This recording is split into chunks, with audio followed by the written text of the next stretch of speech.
There it goes. Took a minute to get started. Hey, I'm Chris Eishen. This is the Modern Dad Council. Joining me today is Eric Lehman of the Game Changer Movement and Jay Forty of the Greatness Zone and ReadyForLife.me.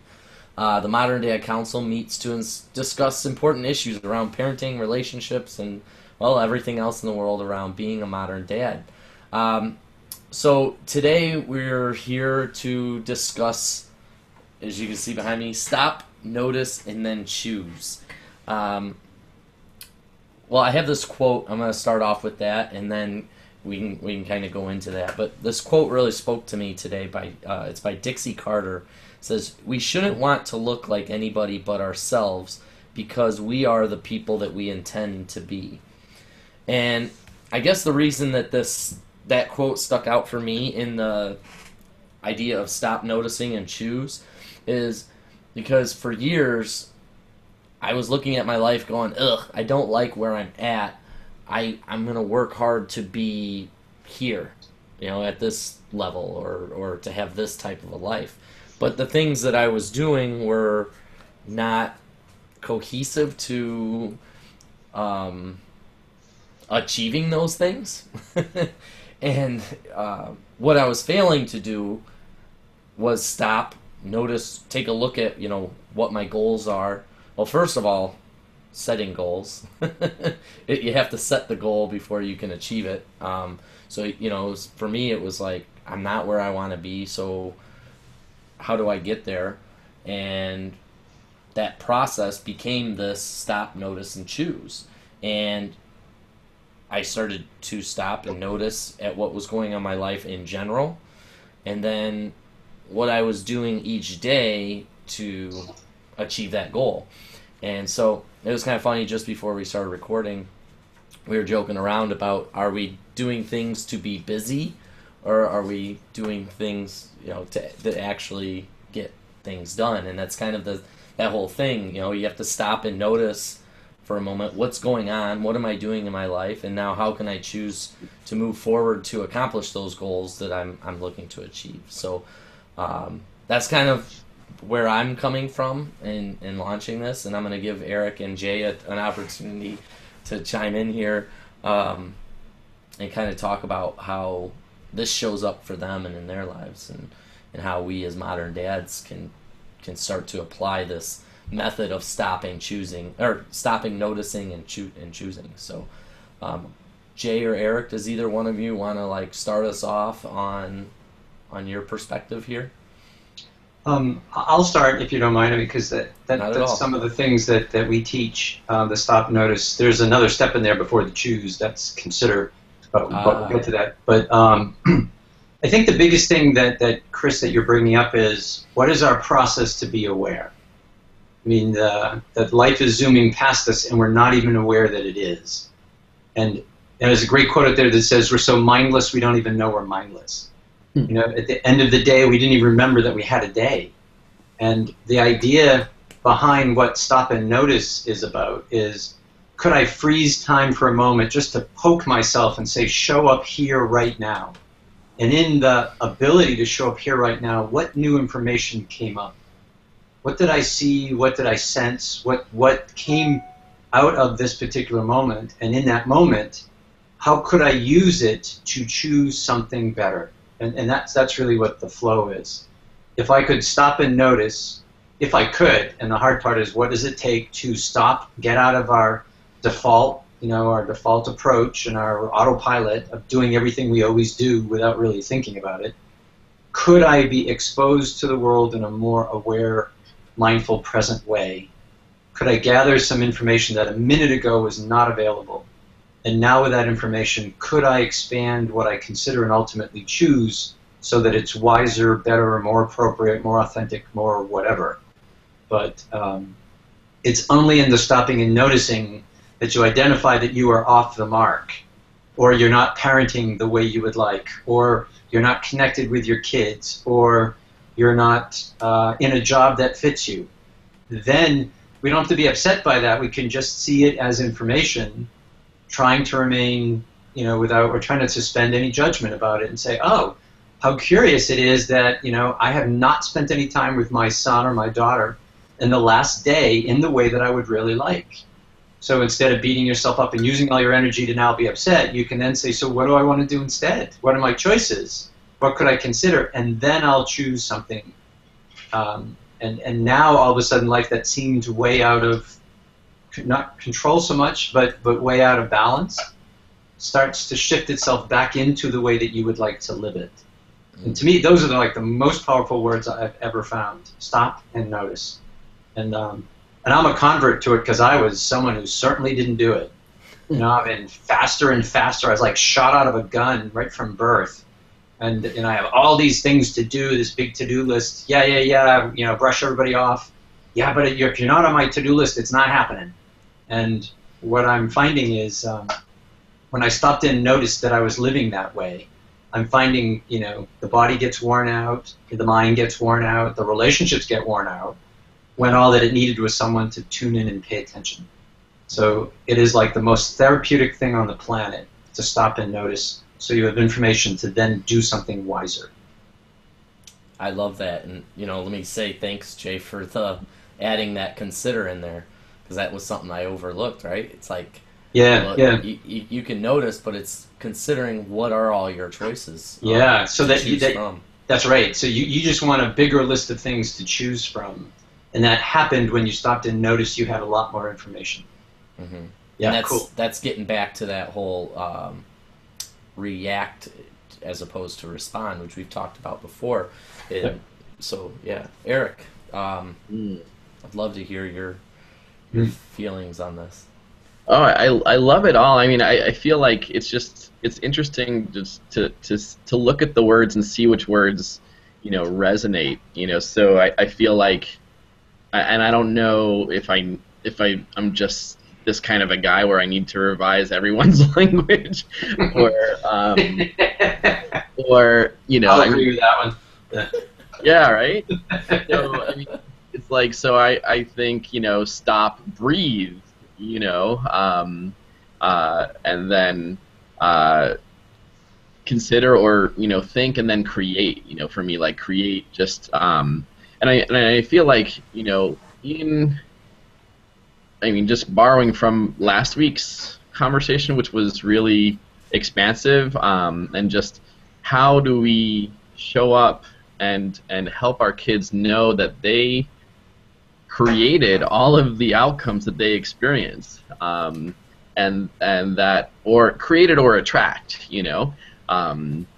So and I feel like these are really interesting questions that not many fathers from generations ago had access to, in a way. You know, I mean, like, fathering and parenthood looked way different. I mean, you know, we never said, you know, you know, I never heard you attract or you create your own life, you know. Yeah, or just go and be, you know. Right. Yeah. Who would say you get toted away in a white van and a straitjacket if you told your kids to just go up to your room and go be. Right. Yeah. Right. Like, okay, Yoda. Do your homework. Don't be your homework. Do your homework. You know. So, like,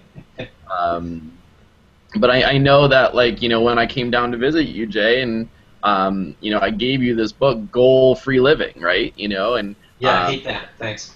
Yeah, I'm sure. And I mean, like, and I think that's the interesting part is, like, are we willing to read stuff that challenges us to, you know, to be contrary to how we thought we were wired? And does it help to rewire us or reinforce the wiring that we know that's true to be us?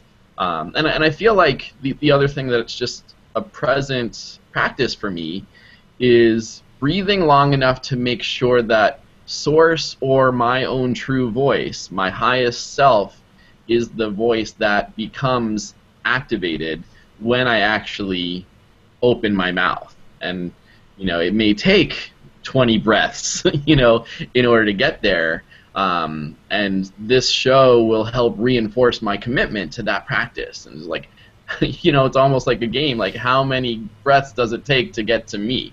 And, you know, for some things that carry a generational charge that is, you know, 7 generations old, it may take 2 days of breathing just to figure out what to do. And And I think that's the other thing that I want to get better at, with any relationship I'm in, whether it's with my new and amazing partner, where I'm like, can we table something long enough to take the charge out of it so that I'm speaking from a place of grounded greatness rather than reactive smallness, So I love the power of this process. And, if there are words that resonate better with any and all of you out there, use them, Right. But I think it's just breathing has been my more recent, practice to just make sure that the voice that comes through is my authentic voice or my highest self or source energy. Yeah. As opposed to a temper or, just a reaction, right? Yeah. A default, that, this is what happens. Our kids say this and we automatically do this. It's the automatically part. I'm not saying at the end punishing your kid for something they did is wrong or you shouldn't do it. Just do it because you meant it rather than it's what you always do because you didn't think about it. I watch this happening all the time as I see some overreactive mother in the grocery store spanking their kids because they were hitting their sister. In our family we don't hit people as she's hitting people. Yeah. and I get that isn't hasn't been a stop and notice in that. And it doesn't mean you stop for 20 minutes unless you need to, because Eric, I love that. You may not be wise enough at the moment you need to do something, and you can call a timeout. That you don't send your kids to the room. You hold on for a minute and say, we are not done with this. I need some time so at the end of this, everybody who's in this family will still be at the table tonight.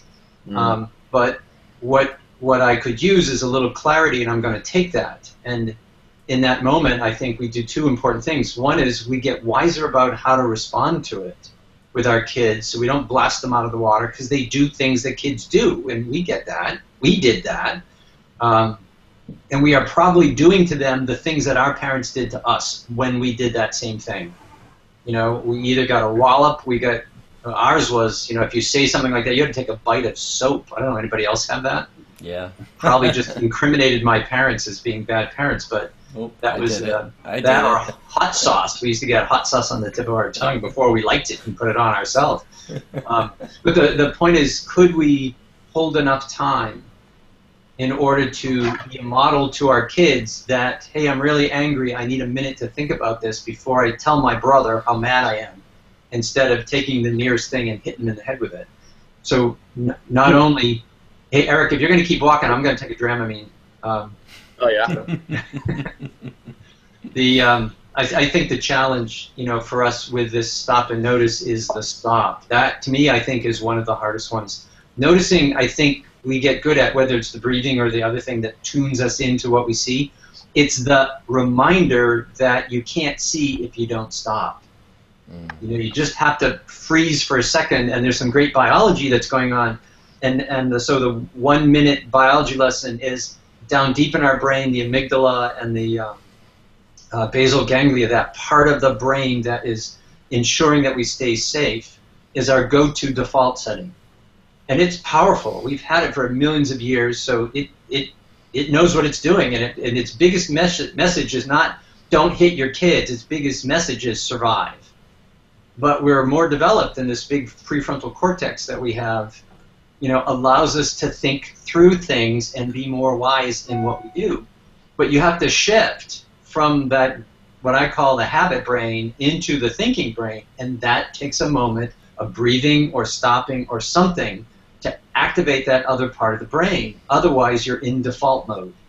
And in default mode, you don't even think. Your old history of either survival or everything that you ever knew, because your 6th grade teacher said this and your grandparents said this, and it's all playing out like a record. You have no ability to stop it. And you do have an ability to stop it, but you have to notice that you do it in order to then decide that you could stop it.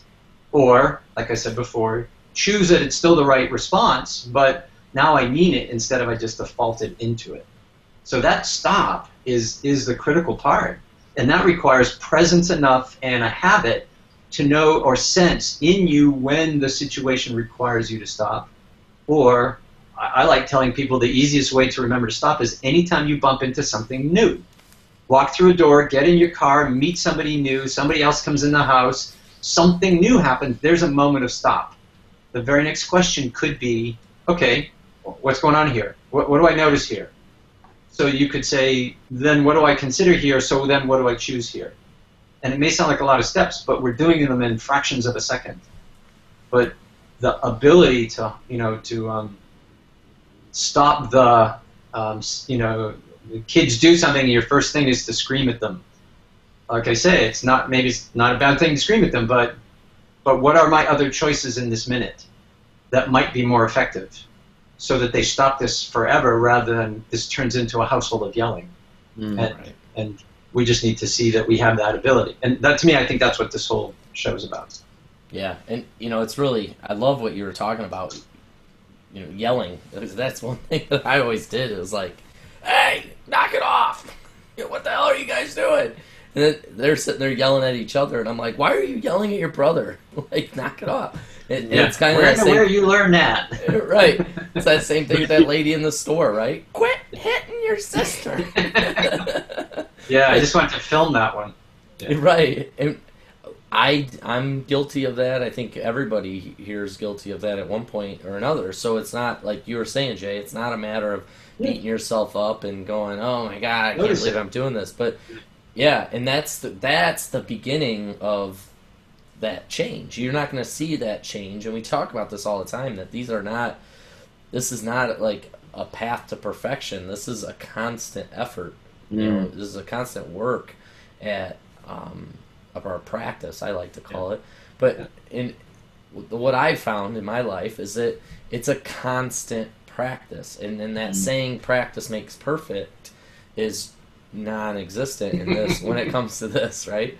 It's like we're constantly practicing to become even better, and then it's like once we've hit that marker, there's always another marker ahead, and that's how that's why we have the technology that we have today. That's why society's become what it is, And so if we stop for a minute and we notice that, hey, society isn't quite the way that I'd like it to be, well, now we consider what are our options, right? And then we could choose what we want. And I love your saying there, Eric, to create, and that's why I put that underneath here. So we choose, and then we choose what we want to create. And oftentimes I think we tend to forget that those little micro choices that we make in every moment lead up to an overall result. And whether that's within your entire day or your week or your year, it's all those little micro choices, and you're not going to see any change until you take that moment to stop and consider. So, and I mean, Go ahead, Eric. I guess I was just thinking that, like, this word choose, as much as I was, feeling into the word create, this word choose is a powerful one too when you think of generations who used to say, you made me angry, and so, like, now we don't get to say that anymore. We get to say, I chose to respond with anger, after witnessing what you did, which is totally different, and it's a few breaths away from, evolutionary breaths away from, you made me angry. So, and I feel like, and I feel like if I can help my kids through one understanding of the way we actually work, is to let them know that it's always a choice. Like, if they choose to hit their brother, like, that was a choice. And sometimes when I witness that with my kids, I'm like, okay, so here's the deal. I consciously chose not to hit you guys. Like, that's a choice I make every day, and there are times earlier on where I didn't live in. Didn't have that choice. Didn't have that choice. I made a different choice. But that being said, my default is now making sure I get to a place of choice where I am not in reaction. So, and I think that's what it means to be a modern dad nowadays, is to say, It's all a choice. It's all your own creation. It's all what you've attracted. You know, that A, B, C, or D, or F that you got on that paper, you attracted that to yourself. You know, I didn't do it. Like, that wasn't my parenting that gave you that grade, you know. Mm-hmm. So how do we give our kids permission to co-create their own lives? You know, and I feel like that's really an exciting opportunity that revolutionizes the parenting I know I lived through. So. Yeah. Well, if you could start to teach your kids to do that, right, then they have no excuse.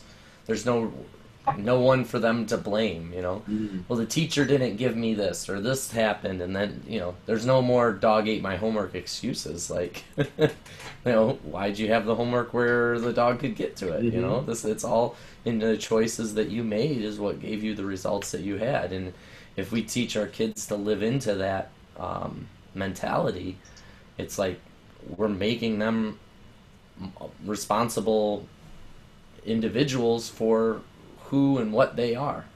And I think that's our main job as parents is, you know, help our kids live into their best self. So this is important to model. Go ahead, Jay. So there's, I just had to call it up here. I just couldn't remember all the details in it. Last week's blog on the Ready for Life site was titled How You and Your Kids Get Told What to Think and How to Stop It. And the reason why I thought maybe it goes in here, because the idea of stop, notice, consider, choose, and act is really arming you or preparing everybody to be able to make a decision that really matters. And one of the things I quoted in there was a book I had read a while ago, Erica, and let me know if you've heard of this. I think we spoke about it in our coaching. The Brain Dead Megaphone is a great book by George Saunders, and he was a MacArthur Genius Award, and this is one of his great essays. And he says, you know, in light of the way, you know, technology is here, the person who has the megaphone is the one we all listen to, even if what they say isn't true. So, you know, just because it's the loudest voice, it's the one that seems to attract everybody to go. But we don't do any of our own work to verify that what's been said is meaningful. So we carry a lot of the things that we do because some megaphone told us we should do it. That megaphone might have been a parent, might have been a grandparent, might have been a sixth grade teacher, might have been a neighbor, might have been Fox News or MSNBC. It might have been any of those. And the challenge is, how do you stop and notice that someone is acting like a megaphone? You know, that the information that's coming around you is somebody else's perspective. And if you're going to own your choices, then you have to own your work about what's true and what's not true. So if you could stop and notice that your parenting isn't productive, even if this is the way that your family did it. And I've seen families carry on really horrible traditions of beating kids or the kinds of ostracizing that they do when they're upset with a kid, instead of tuning into each kid's unique way of seeing the world. You know, if there's 6 kids in the family, there is not one way of disciplining. There are 6 ways of disciplining. And you just have to stop and notice what are your choices when it's this kid with this situation. And then the disciplining becomes productive, as does the applauding. You know, if you have one-size-fits-all applauding, then there are some of your kids are not feeling applauded because there isn't a one-size-fits-all in applauding a kid.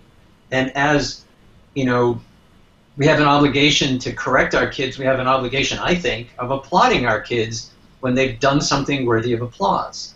And so how are we turning into the megaphone for ourselves about being the loudest voice? And then how do we show our kids to notice a megaphone when it's happening? And just because it's loud doesn't mean it's right. And what do you do in order to identify for you what is right? And that creates the opportunity to discuss it, because I want to make sure that you're looking at enough facts. You know, I don't want you thinking that, you know, it's right that you drive and drink and drive because somebody said, hey, that's very rare that that's a problem. You know, I want you to do some really disciplined work about the big things, but I want you to be able to stop and notice a megaphone. And that's really hard for a kid who's tuned in with the technologies that we have today. there is somebody with a megaphone or a microphone in every moment telling us what to think, who to follow, what to believe, what to drive, where to live, where to work, all that stuff. And unless we stop and notice that it's happening, we just let it happen. But when we stop and notice that it's happening, we can blow the whistle and say, no, I'm turning that channel off, I'm not watching that, I don't listen to you, or that's not true for me. And that is where choice comes in, that I could choose something different than the loudest voice. And my goal for my kids is that's what they learn most. You should choose what's right for you, irrespective of the loudest voice. The loudest voice has to be yours. How do I help you find the volume? Where's the volume, the switch, so that your voice gets tuned up and all the other ones get tuned down? Doesn't mean you don't listen, it just means you're discerning about what of it you decide to use. Bring it into your network, bring it into you, process it, and then say, okay, here's what I choose. And that's what I think, that's what our life process with our kids is, to help them pull data in, sort through it, find their own voice, and start to tell us what it is that's right for them. And I think, you know, we talked before about a program that we were teaching us when to parent, when to coach, and when to mentor your kids. In other words, when to tell, when to ask, and when to share. And I think the biggest reason why I'm such a proponent of coaching with our kids, you know, after we give them some safety foundation and after, you know, the ability to develop character, is that when we ask questions, they have to, in their answering, they're sorting through the data that they're hearing, so we can guide and support them about what's meaningful and not meaningful based on the megaphones that are throwing all this stuff at them morning, noon, and night. And if we don't create the stop and notice time for them, or they don't do it, then there's a great chance that they're not forming their own foundations and that they will turn into the loudest version of whatever they've heard instead of who they really are. I think just to really talk about the idea of the brain-dead megaphones, and it's just kind of funny that you use that word, because every once in a while I listen to Rush Limbaugh just to understand what other people are actually listening to, you know what I mean? And I laugh, and I mean, and then I think of like all the different stages and platforms that we've created, and how seriously we take them. And then I remember back to my childhood when, you know, I would watch WWE, WWF wrestling, and I thought it was wrestling, but it was really entertainment, you know, masked as wrestling, you know. And now I'm looking at all these other arenas, and I'm like, oh wow, that's what politics is now. Like, what other time, day and age, could we get Donald Trump running for president and have him be leading, you know? Like, how could this happen, you know, in a world where brain-dead megaphones, you know, don't win attention? And the thing on the flip side is that I feel if I can do two things, if the first thing I can do as a father is to let my kids know that everything that they do is a choice or their own creation, I think the second thing would be letting them know that if they've got a cell phone and they've got a connection to the internet, they have a megaphone. And as Seth Godin says, if our job is to go out and make a ruckus, you know, and if they believe something strongly, they get to use that megaphone to forward that vision. And so, you know, it's just to let the kids know that their megaphone is just as powerful as anyone else's, and the groundwork is set for them to create a following for everything that they believe strongly in. That's beautiful. If we could get the politicians to do that, it'd be amazing, right? But no, Chris, you bring up a good point. I mean, so all we've had to do is stop and notice that what we're hearing isn't politics. It's a show. Mm-hmm. And so how are we then, what are our choices come from that? So if we didn't stop and notice that this is what's going on, then we would blindly follow like a lot of people are following. And that's what we're trying to challenge, right? Mm-hmm. In the noticing that this isn't accurate or this isn't productive or this isn't fair, you have the ability to say, so what do I want to do next? You don't have to do what they say. You don't have to run out and vote for Donald Trump or vote for Hillary Clinton. You don't have to. but it could inspire you for something else entirely. What is it? And like we said, that's why I loved George Saunders' comment. The brain dead megaphone is just the loudest voice. It doesn't mean it's true. And so what we're watching in this process is how do we call it for what it is? And that doesn't say, stop listening. You can listen to, like, if you want to listen to Rush Limbaugh, the idea is, hey, I'm gathering information. I don't run out and do what he says because I don't believe what he says to be true.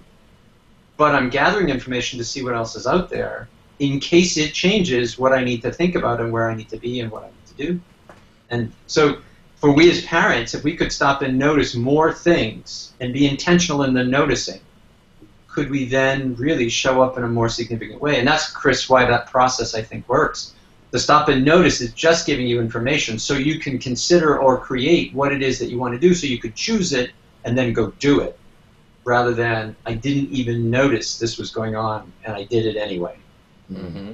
Or like in the political arena, that megaphone is, the fact that we think that we only have Democrat and Republicans to vote for.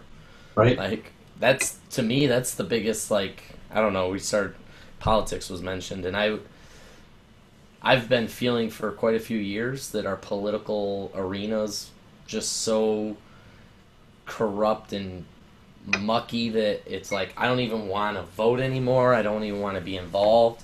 And I was recently reminded of the fact that, a lot of people sit there and complain, about what's going on in politics. And none of those people that are complaining are the ones that are actively getting involved. None of those people are trying to make that difference. And so instead of disconnecting from politics, getting more involved and say, okay, I've noticed that this isn't going in the direction that I want it to go into. So how can I show up into that arena and start guiding it into a direction that I want to go to? Because if I just disconnect from it and ignore it, it's going to continue to go along this pathway.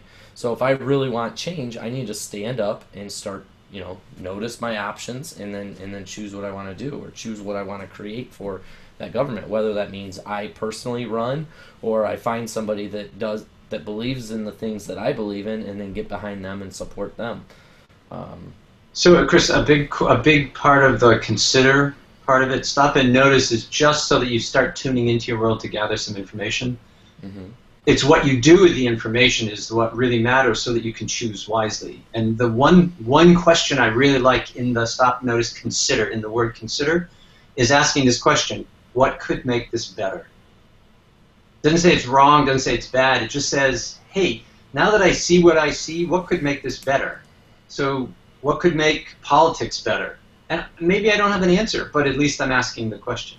Your kid brings home a report card with a D on it. What could make this better? Well, I got to get through it. Line through the D makes it a B right away. Just... Great. I stopped and noticed that I will not tell my kids that. But you see, it's the stop and notice introduces you to go and do your work.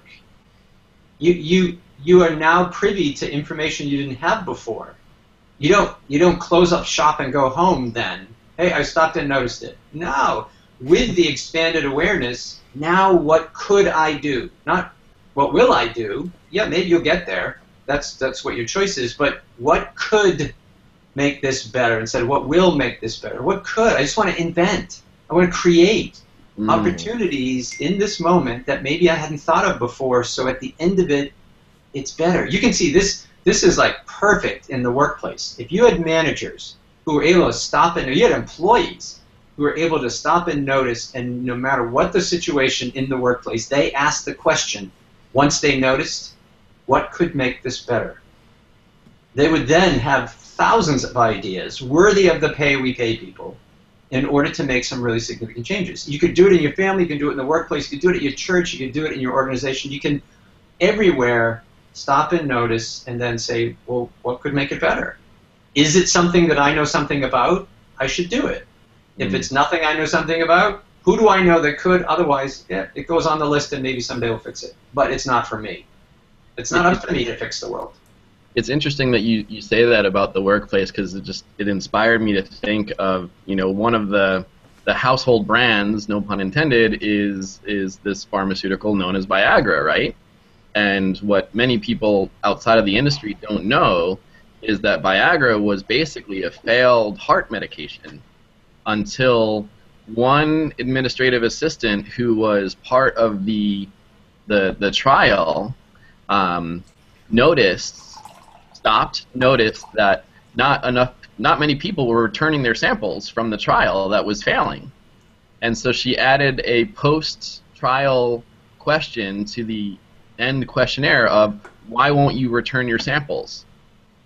And that developed the plethora of data that then allowed Viagra to go after the indication that it's currently a billion-dollar franchise for.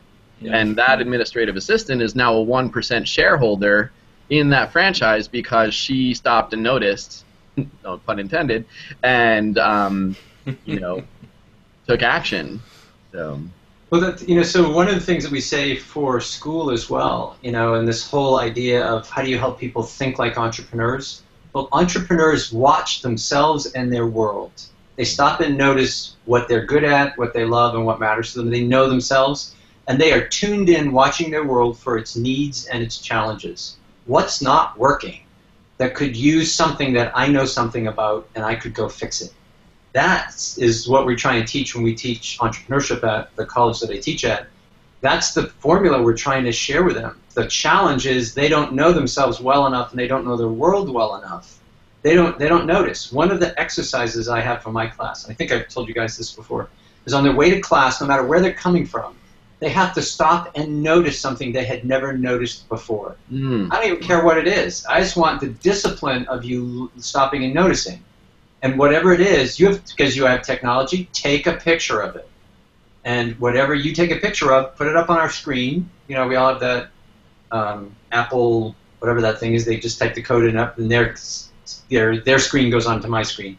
And we now see it. So my question is, so what did you notice and why did you notice it that you had not noticed it before? Great, so now we know that. And then my very next question is, where's the opportunity? And it may not be for you, but how are you good at being an opportunity hunter? Where is the opportunity to be better with your kids, to be better in their grades, to be better in school, to be better with their friends, to be better in the workplace? That's why we don't say to be perfect. It's not about that. Is there room for you to use the information to do something better? To me, that's a life formula. And the stop, notice, consider, choose, act is the formula part of it, so that you would stop and notice you would stop and notice your world, so you could consider, what do I want to do here? And then I can create, then I can choose, then I can act, and everything that I do is now more intentional. So to me, stop and notice is about attention. Consider, choose, act is about intention. Now that I have the information, what do I want to do here? And to me, there's room for that conversation everywhere. You change the definition of what you mean the world to be. Know yourself, know your world. What do you mean by world? It might be workplace, it might be family, it might be congregation, it might be relationship. But whatever it is, how does the best you show up and notice what it needs and make it better? And just imagine if we all did that. What I found to be so profound about this process is that it's like, at least for me, I had this vision of this life that I wanted to create for myself. And it was like, I don't know how exactly I'm going to do it, but I'm going to start to do things each day that improve me and improve what how I show up to exactly what we're talking about, right? Stop, notice, consider, and then choose. Every day, just practicing really hard in my professional life, right, is where I really utilize this. Now, at the time, I was working in the factory for GM building transmissions, and it wasn't the most challenging job, but it's like, how can I show up every day to work as the best version of myself? I'm a union employee, my pay's not going to matter, I'm going to get paid the same as the guy standing next to me that has a bad attitude. But there's got to be a way that this is going to improve for me. And what that did was that it started to bring that vision that I saw for my life into closer to a reality. And then I was able to leave GM because I noticed other opportunities that existed that gave me an opportunity to leave. And now I'm stepping into, every day I'm getting closer and closer to this vision that I have. But, it's been a 2-year journey of being, focused as all could be on making a change. And so the reason I share that, though, is like this process, it can give you everything that you want in life when you apply it, and you apply it with, high level of integrity and honesty with yourself, and saying, these are the things I want, and I'm going to do whatever it takes, and you step into that uncomfortable, because, this is always a challenge to yourself, and it can be uncomfortable when you start to tear back the curtain, peek behind the curtain. Yeah, thank you. Yeah, I don't mean to interrupt, but I think, just that big red word stop, like, that, and I just keep on thinking about the world of marketing, and like when you see a car ad, right, it says this car goes from 0 to 60 in 5.8 seconds. Oh yeah, well, how quickly does it stop? And maybe that's like the safety-minded parent in me that doesn't want a Ferrari with 3 kids in the back, So like, what does it mean? How, I'm just even remembering Spaceballs. Like, we can't stop. We have to slow down first. And like all these different quotes that are part of our culture, and so like how do we as the Modern Dad Council help people with that stop step? Because I think it's a big step that we're not used to. And so, it wasn't, it wasn't just like, oh, I read a book, oh, cool, I'm going to stop from here on in, like, that was a process to get to stop. So, I guess if we can talk for a little bit about examples of how we got to stop, just to humanize it, because I don't think it's necessarily, you're going to watch this hour conversation and say, oh, okay, I can do that, Got it. Yeah. So... Any thoughts? Yeah. You watch this show and your life is better all of a sudden. Totally. No, what you watch said it there. Slowly. Watch it on halftime. You're right. Yeah, like I said, 2 years just to finally get to, and it's not that I'm living my vision 100%. I'm still doing things I don't necessarily want to be doing, but I know that the things that I don't necessarily want to be doing are leading me to the point that I need. It's a path that I need to go through to get to where I'm going, and it's not that I don't want to do it because, anyway, it's a good thing. It's part of the journey of life, right? But one thing you were talking about, Eric, that it made me think of this Volvo commercial, Volvo, and they're picking this all mashed up car up onto a tow truck, and the guy's like, yeah, they all live, nobody, everybody it's lives. a Subaru commercial. Oh, is it Subaru? Okay, I was thinking Volvo. I knew it was foreign something, but yeah, and then pull it into the junkyard, yeah, everybody lived. Yeah. And then they're like, the family's walking out like, we all lived. Like, that commercial, I was like, like that. I had never had a car commercial just like grab a heartstring and pull it so hard, but it definitely stuck in my head. Well, perfect. So marketing shows us how to stop. You get whacked between the eyes with something like that, and no matter what you're doing, now your attention is here. Right. They just stopped you. So perfect. So what are the other things you can do to stop? One, so that you don't have to have someone do it for you. The thing that I always start when we teach this is set your timer on your phone every 15 minutes. Just let it go off. Boom. And whenever it does, whatever you are in, stop and notice. It's a total pain for everybody else, but then you invite them into the process. I'm just learning how to stop and notice. So I got to stop before I can notice. So this is reminding me, because it's like a muscle, right? You know, it's a habit. And the good thing in that stop, notice, consider, choose, act is a skill set. It's not a talent set. So you're not born with the ability to do it, and therefore if you didn't get it, you can't. It's something you learn, and when you learn, you can always do it. You can always get better at it.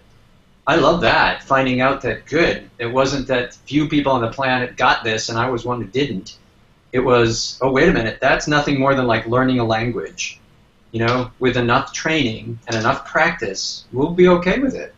And so to me, the starting point always for stopping is set your phone. And the next one is, anytime you change your environment, walk through a door, see somebody, we talked about this before, see another face, step into someplace new, get in your car, the first thing should be to scan and say, so what's new here? What do I see? And in it isn't to pass judgment on anything, it's simply gathering information. What was not available to me a minute ago is now available to me. It expanded my ability to consider things. The expanded view of that gives me greater choices. You know what? I'll probably pick something better from this situation than I did not noticing. So you go into a networking room. If you don't stop and notice when you go into a networking room, you get sucked in by the first person who's there who's been monopolizing everybody's time and has a service you have no interest in. Or you start to strategically say, so who's here? You know, how's it sorted by? Who do I want to make sure I see? How many cards do I have? What's my plan? Let me see what I've got here. And where do I want to sit or stand? Who seems to be somebody where the crowds are around them? You know what? I need to get over there. But if you didn't stop to notice that, then you get sucked into doing what you always do. You leave and say, wow, what a total waste of time that was. Well, it was because you didn't stop and notice. So, I mean, it's over and over. I love it as a template to overlay. Pick any issue and try and lay it through those pieces. And in the process, you've learned a way of looking at it differently that ideally could give you different outcomes. I don't know that they're going to be better. I hope they would be. I think they would be. But I can't help but imagine they would be because it's going to be greater than the ones that you brought to it to start with. And so the skill part, those two things that I always recommend. Anytime you have a change of scenery or set your phone, and every time it is, I like your comment too, Eric, with the breathing. When you do, the phone goes off, you breathe. That brings you right here, right now, and then, great, you have interrupted all of the other stuff. The very next question is, okay, so now that I'm here, what just came into view? What did I see? So, you know, your kid comes running into the kitchen and you're busy trying to make dinner. You know, and everybody's like, just, you know, leave me alone, let me get dinner ready and we'll talk at dinner. But the kid's all excited about something, so stop and notice. Something new just happened, stop and notice. Hey, there's huge excitement on his face. Turn the burner off for a minute and go look at your kid. You know, I get you got a busy life, but how does your choice in this moment influence how he responds going forward? What if that's just the right moment where from this point on he doesn't come and tell you anything anymore? I know it's a little extreme, but it, you know, we don't know what's going on our kids until we stop and notice them. And that might have been a really critical time where you tuned in and paid attention. So. I think that was really real because I feel like, you know, and there's a lot of research on the male ego when, you know, and I mean, there's a lot of research on everybody's ego, but I feel like when someone feels rejected or disregarded, all it takes is 3 times, you know, of that feeling in a row to shut someone down. Yeah. You know, so like, you know, I mean, I feel like the opportunity we have as parents, especially as conscious ones, is to stop in, you know, especially in our, you know, I'm getting used to a new morning routine with my partner and her daughter, and we're new at it. We're messy at it, and like, you know, I'm getting to know her daughter during breakfast when there's sort of a hustle and a bustle and a rush, and you know, we want to expand all these interactions, and I want to talk about the slinky, and that is in direct, you know, like opposition to the schedule we want to stay on. And so like on the flip side, you know, okay, so we're late to work one day. but we had this moment about the Slinky, you know, and I mean, not that there's a right or wrong, but I feel like there's just, you know, there's going to be countless opportunities to be better, and so maybe the learning is, okay, we're gonna allow for this expansion, so we're gonna wake up 15 minutes earlier, and we're gonna do it with the intention of getting to know each other, and build stopping in to our family rituals. So I mean maybe, like, you know, you can have a family meeting, and I'm not just saying that UJ is the only. Thank you. Yes, I appreciate you saying that. Yeah, so like we can have family meetings where we say, like, where else can we stop, you know, and just like getting back to a few weeks ago when I was walking on the campus of my alma mater and realizing that I had only stopped, you know, to sit under that tree for the first time in 22 years, you know, with my partner, who I'm getting way better at stopping with. But how much of a rush was I in, and how much did I miss along the way, and how much didn't I stop when I was in quote-unquote go mode?